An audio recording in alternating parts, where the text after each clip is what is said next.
Ryan here, DIY and 4D, and what we're going to talk about here is the Farmer's Almanac, but also looking at some of this weather that we're currently having. Mainly, I'm a DIYer, of course, on the DIY channel, but it's taking a look at what's ahead. So DIY and 4D, know before you go, looking for the unseen. Thanks for liking, subscribing. Okay, so what's the lowest record temperature at Mount Whitney? It's minus 13, 1985. Guess what? This week, we're going to see it again. Maybe it breaks the record. Love Mount Whitney on Wednesday. It's scheduled for minus 13.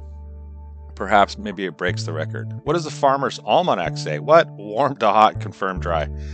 Hey, you get an F grade this year, and this is one of the oldest publications, 1793, trusted source. Man, it seems like it's been hijacked. We got Big Bear, California.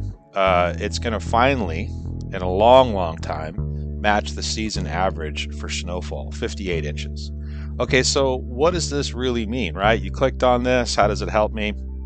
See, I'm a mapper, scanner, researcher.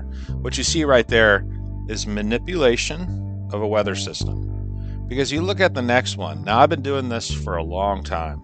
I absolutely love the West Coast. So as a mapper, you get these north Aleutians. See those big, huge bands? That's normal. For years, you could always trust the fact that those images of what you're seeing is what really comes from the Aleutian storm tracker. So what we are seeing is some manipulation. Why though? DIY it, right? So who cares? All this. What we're really getting into in this discussion is, so how does that help me? How does what you're talking about help me? Well, Farmer's Almanac is one of the largest publications for trying to forecast, hey, how does our spring 2023 look?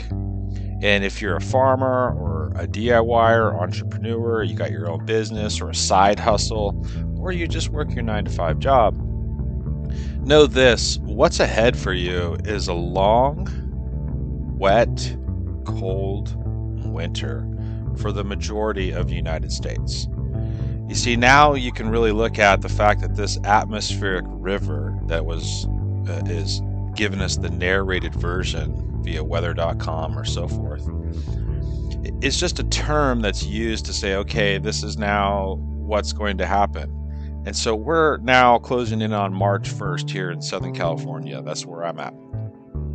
We've had an extremely long, we're thankful for the rain, but this is a very difficult way to operate a business. It's not a complaint in any ways. It's really saying, hey, it's going to get that much more difficult to operate in the next couple months. And that's why I'm doing this video. This is what I do. I'm a DIYer and a researcher.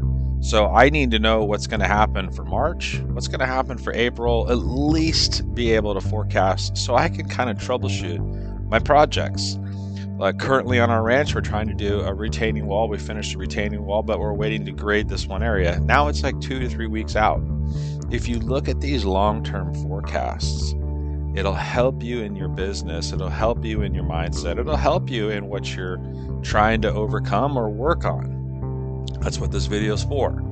So, I wanted to share all that because I spend time in this, and I know for sure now what is real or factual or close to it, and also what is fake news. So this current storm, which is really a 3 to 4 day storm, which is just a monster storm for us. California is going to experience lots of flooding. The Sierra Nevadas are absolutely, even here in Southern California, we have Big Bear, San Bernardino Mountains. My local mountains here at 2,500 feet have snow on it, which is very rare. Okay, so that's what we're up against. That's what's going to happen. I hope that this video brought you some wisdom, had a plan for the next couple months, and in the end, that's what our DIY channel does. It's always looking for the unseen. Know before you go is our mantra. And if you don't know, you'll pay to know. And that has been our motto and mission statement since we have been a part of this since 2013. When I was 16 years old, I got my first vehicle. My dad said, "How bad do you want to drive?" And in that process, which was tough love, I learned how to be a journeyman mechanic because I wanted to, obviously still be able to drive. And in that lesson, I was taught